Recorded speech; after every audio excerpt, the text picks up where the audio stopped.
दाऊजी मंदिर।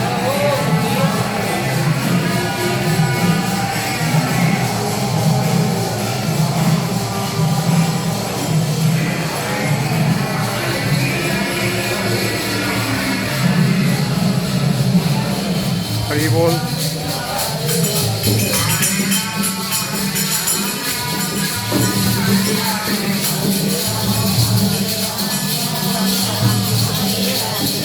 भगवती माता।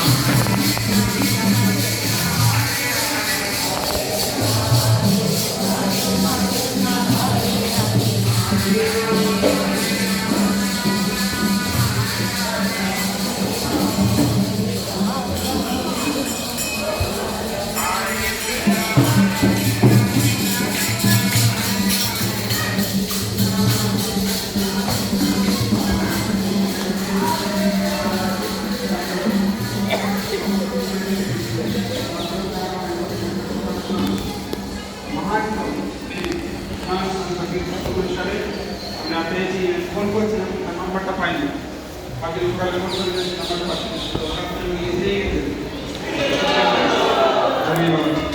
আমরা এখন আপনার সামনে জন্য কিছু কিছু বলদের কথা শুনবো। হরি কৃষ্ণপ্রসাদ বাবু আসুন। পান্ডাজি আপনাকে একটু বস্ত্র দেবেন,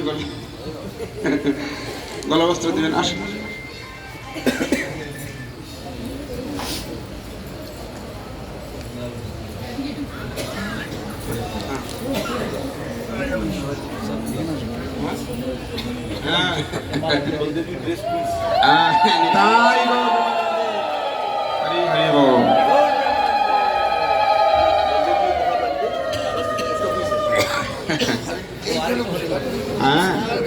হরে কৃষ্ণ।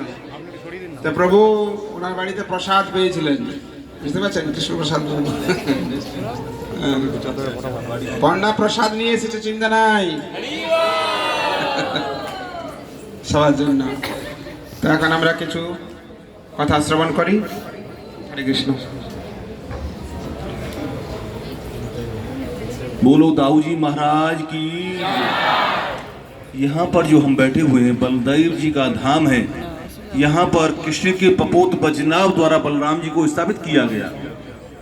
अब मंदिर कैसे प्रकाश में आया? कृष्ण के पपोत पुत्र हुए प्रदुम्न, कृष्ण चेला प्रदुम्न और प्रदुम्न चेला अनिरुद्ध, अनिरुद्ध चेला बजनाभ।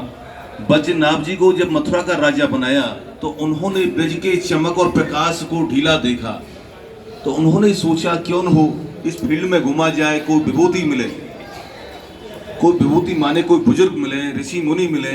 तो ये फील्ड में घूमे, घूमते घूमते उनको सांडिल महामुनि मिले जमुना किनारे। जब मिले तो उनको दंडोत प्रणाम किया और पूछा, बाबा मैं क्या करूं, इस ब्रज में चमक और प्रकाश कैसे लाऊं? उन्होंने बताया, कृष्ण बलदेव को अनंत शक्ति हैं, उनके आपके पूर्वज, उनके अवतार स्थान, उनकी लीला स्थानों पर उनकी प्रतिमा स्थापित की जाए, उनके मठ मंदिर बनाई जाए तो अपने आप चमक बढ़ जाएगी, उनके अंदर इतना प्रकाश होगा। तो यहाँ पर बलराम जी का मंदिर बनाया, मथुरा में केशव देव जी का बनाया, गोवर्धन में हरदेव जी का बनाया, वृंदावन में गोविंद देव, 4 देव स्थापित किए, 4 भोलेनाथ स्थापित किए, स्वर भूतेश्वर, गोपेश्वर, कामेश्वर, ऐसे 4 देवियां स्थापित की। जब ब्रज में चमक दमक बढ़ी और समय काल चक्र के हिसाब से सभी चीज लुप्त होती है, तो यहाँ भी बलराम जी का मंदिर लुप्त हुआ। जब बलदेव जी का मंदिर लुप्त हुआ, आगे चल के सोवरी ऋषि वंश परंपरा में कल्याण देव नामक गोवर्धन के पास से सूर्य भगवान का जो मंदिर है, वहां से यहाँ आकर के अखेवट पेड़ के नीचे बैठ करके संत तपस्या करने लगे। तपस्या करते करते बलराम जी ने स्वप्न आदेश दिया, कल्याण मेरा प्रकट कराओ, मेरा मठ मंदिर इस वृक्ष के नीचे है। अब स्वप्नादेश तो दे दिया, पर संतों के हाथ में कोई औजार तो होता नहीं, हाथों के से।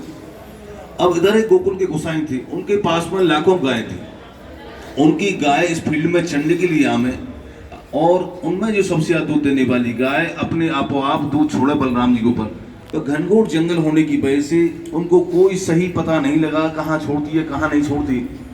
जब इनको स्वप्नादेश हुआ संत को, तो इन्होंने उन ग्वालों से कहा जो गायों को लेके आते थे कि आप यहाँ से जाएं, तो वहाँ जाकर गोसाई से बोलना, बलदेव प्रभु ने मुझको स्वप्नादेश दिया है, सहयोग देने के लिए आए, यहाँ से बलदेव जी का प्रकट होगा। अब यहाँ से ग्वाल गए, शाम को जाकर के वहाँ बोला, इधर बलदेव प्रभु ने कुछ पावर, ऊर्जा, शक्ति संत के अंदर भर दिया। थोड़ा सा उन्होंने हाथ चलाए, थोड़ा सा प्रकट किया। सुबह आकर गोसाई ने देखा बलदेव जी ने सहयोग दिया, बलदेव जी और रेवती जी दोनों का प्रकट हुआ। जब दोनों का प्रकट हुआ तो उन्होंने अपनी लाखों गायों का दूध मंगाया गोसाई ने। इधर ब्रजवासियों ने सुना तो ब्रजवासी भी अपने घरों से दूध दही ले लेकर के आए और बलदेव जी का अभिषेक हुआ। जब खुदाई के द्वारा जो गड्ढा बना वो दूध दही से भर गया, उसका नाम क्षीर सागर पड़ा, क्योंकि बलराम जी शेष अनंत भगवान है, जिस जगह से प्रकट होती हैं उस जगह को क्षीर सागर कहती है। अब वो सब मन गया, सभी भजन कीर्तन करने लगे। भजन कीर्तन करते करते रात हो गई। सबने सोचा क्यों हो आई रात, तो जगार बलराम जी के चरणों में किया जाए। सभी कीर्तन रात को भी करने लगे। अब संत थे, नींद आ गई। गोसाई पावरफुल था, उसके मन में आया क्यों न ठाकुर जी को हम यहाँ से गोकुल ले चलें। हर पावरफुल की इच्छा होती है, संत पर कोई दया करके नहीं छोड़ता, वो तो कृपा होती है ईश्वर की जब छोड़ता है। तो उनके मन में आया क्यों न ठाकुर जी को हम यहाँ से गोकुल ले चलें। ये 84 कमी वाले नहीं, दूसरी गोकुल बल्लभ कुल वाली। पर इधर बलदेव जी ने अपना स्वप्न आदेश फिर संत को दिया, मैं अपने नाम से नगरी चाहता हूँ कल्याण। गोसाई से मने करना, न माने तो इससे कहना ये पूरी ताकत लगाए। तो उन्होंने अपनी पूरी ताकत लगाई। बलदेव प्रभु हिले भी नहीं। जब बलदेव प्रभु नहीं हिले तो उन्होंने समझ लिया बलदेव जी इनसे खुश हैं, क्यों न इनसे ही कहा जाए आप सेवा संभालें और जो जरूरत की चीज़ हो मुझे बताइए, मैं क्या व्यवस्था करूं। तो उन्होंने कहा सबसे पहले भोग की व्यवस्था हो। भोग में खीर का भोग रखा गया। आज भी रोजाना खीर का भोग राजभोग में लगाया जाता है। शीत का समय था जब बलदेव जी का प्रकट हुआ। शीत माने ठंड, हाँ ठंडा मौसम। तो बलदेव जी के लिए रजाई मांगी गई। भगवान कृष्ण के भक्त हैं, आप सब समझते हैं, रजाई कम्बल।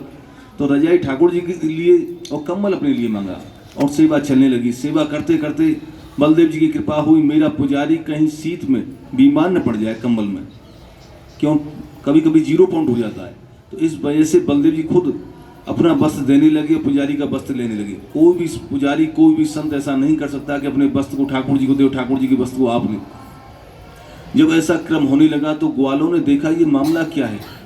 तो उन्होंने गोसाई से शिकायत की। गोसाई ने आकर के पूछा बाबा ये क्या मामला है वस्त्रों का ट्रांसफर। तो उन्होंने कहा आप कभी दुबक करके देखें मेरा बलदेव जी के प्रति कैसा भाव है, मेरा भाव। तो उन्होंने दुबक करके देखा। यहाँ इमलियों के पेड़ जहाँ थे, एक इमली का पेड़ तो हमने भी देखा बहुत ऊंचा था। तो ऐसी ओट में दुबक करके देखा बलदेव जी अपना वस्त्र दे रहे हैं या ले रहे हैं। तो ऐसा क्रम देखा तो उन्होंने अपने कान पकड़े, ठाकुर जी से अपने क्षमा याचना मांगी, संत से मांगी और लिख करके दिया मेरा आज से कोई दबाव नहीं, अपने हिसाब से सेवा करें और जो जरूरत की चीज हुआ करे मेरे पास तो खबर भेज दिया करें। दबाव खत्म हुआ, अपने हिसाब से सेवा करने लगे। अब एक दिन ठाकुर जी की कृपा हुई, संत से बोले कल्याण अपनी शादी कर तेरे वंश से सेवा चाहता हूँ। बाबा मैं तो संत हूँ, मैं इस माया में नहीं पढ़ना चाहता। कि नहीं नहीं तेरे वंश से सेवा चाहता हूँ। तो महाराज कुछ वचन दीजिए। कैसा वचन? मेरी संतान के द्वारा भोग लेते रहे, मेरी संतान भूखी नहीं मरे। बलदेव जी ने वचन दिया। जब उन्हें शादी की, 2 बच्चे हुए, वंश परंपरा बढ़ी। तो आगे चल के आपने सुना होगा औरंगजेब बादशाह, उसने जगह जगह देवी देवताओं को परेशान किया था। आगरा राजधानी थी यहाँ से 40 किलोमीटर दूर, पर चला वो दिल्ली की तरफ से है। नंदगांव, बरसाना, गोवर्धन, वृंदावन सब में घूमते हुए मथुरा पार किया और पूछा दाऊ जी बलदेव कितना दूर है। 5 या 7 कोच इतना ही बताया। सुबह से शाम तक चलता रहा, चलते चलते फिर 5-7 कोच जो बताया सुबह से शाम तक चलता रहा, पर उसको 5-7 कोच पूरे नहीं हुए। जितना पूछा था उतना ही दूर। दूसरे दिन फिर चला, दूसरे दिन फिर उतना ही बताया। हार करके उसने हिंदू राजाओं से 5-7 दिन जो लग गए उसको, पर बलदेव जी नहीं मिले। तो उसने हार करके हिंदू राजाओं से पूछा ये देव कैसा है, और देव तो पलायन कर गए, यानी भक्त ले गए, पुजारी ले गए ठाकुर जियों को, और भक्त और देव तो पलायन कर गए। अब जहाँ देव की मालूम नहीं पड़ रही है कैसी लीला रच रहे। तो उसने राजाओं से पूछा तो राजाओं ने जवाब दिया बलराम जी जो हैं शेष हैं, और शेष रूप में जब ये लक्ष्मण थे तो सीता भाभी के लिए वो रेखा खींची है। रावण तो इतना पावरफुल था, वो भी इनकी रेखा को पार नहीं कर पाया। इनके हाथ जोड़िए और रास्ता मांगिए। उसने हाथ जोड़े, रास्ता मांगी है। 2 किलोमीटर दूर रह गया। उसके मन में पाप आया, सेना को ऑर्डर दे दिया। सेना आगे बढ़ी तो ब्लाइंड हो गई। ब्लाइंड समझते? उसने जब देखा कि उल्टा सीधा घूम रहे हैं तो उसने पूछा आप उल्टा सीधा क्यों घूम रहे हो? कि महाराज हमको दिखता नहीं है, लाओ मैं चलता हूँ आगे। वो खुद आगे बढ़ा तो वो भी गड़बड़ हुआ, और मऊ माछी जो होती है बलदेव जी ने छोड़ दी। घबरा गया, क्षमा याचना मांगी है, भावेश प्रकट किया है। आप ऐसे कृपालु हैं, आप ऐसे दयालु हैं, मैं आपको वचन देता हूँ किसी मनुष्य को, देवता को परेशान नहीं करूँगा, और जो बनेगी सेवा करूँगा, आप मुझे सही करें। आप ऐसे भाव प्रकट करने लगा। जब बलदेवी ने उसको सही किया तो उसने अपने अच्छे होदे वाले सिपाही सलाहकार को समझा के भेजा, अच्छे ओहदे वाले समझते, अच्छी पोस्ट वाला, उसने समझा के भेजा कि आप उनको बताना पुजारियों को हमारे साथ जो घटना घटित हुई है पुजारियों को बताना, जिससे कुछ विश्वास हो मेरे पास आए। यहाँ उसका आदमी आया, उसने पुजारियों को समझाया, यहाँ से एक दो गए तांबे के, तो पुजारी को लिख करके दिया बलदेव जी के नाम पर 5 ग्राम जागीर, बेशकीमती जवाहरात, जवाहरात समझते हो, मालाएं, और एक गेट का निर्माण, उसमें ड्रम बजाने के लिए मोमडन छोड़ा। जब ये व्यवस्थाएं हुई तो बहुत हल्ला मचा। बलदेव जी ने ऐसा चमत्कार दिखाया है, विशेष पब्लिक आई, विशेष चढ़ावा चढ़ा तो विशाल मंदिर बना। तो जो 5 ग्राम जमीन है उसका टैक्स आज भी सरकार पटवारी द्वारा उगा करके अपना खर्चा काट करके मंदिरों में जमा करती है। 5 ग्राम होगा, क्योंकि मुसलमानी जागीर जो लगी हुई है मठ मंदिरों से, उसमें अपना खर्चा काट के सरकार जमा करती है। जो जवाहरात है, एक चाबी जज के पास है, एक चाबी है मंदिर में, दोनों का मिलान होगा जब वो धारण होगी। 4 दिन होती है, वहां से कमीशन चाबी लेके आता है। शरद पूर्णिमा के दिन, जो अभी कल परसों जन्माष्टमी, बलदेव छठी, राधाष्टमी से 2 दिन पहले बलदेव रास पूर्णिमा, 4 दिन धारण होती है। और गेट के निर्माण, गेट पर जो ड्रम बजाने वाला है नौबत, सुबह शाम जो आरती बजती है बलदेव जी के नाम से, वो उसमें मोमडन छोड़ा था, मोमडन की जगह वो हिंदू कर दिया है।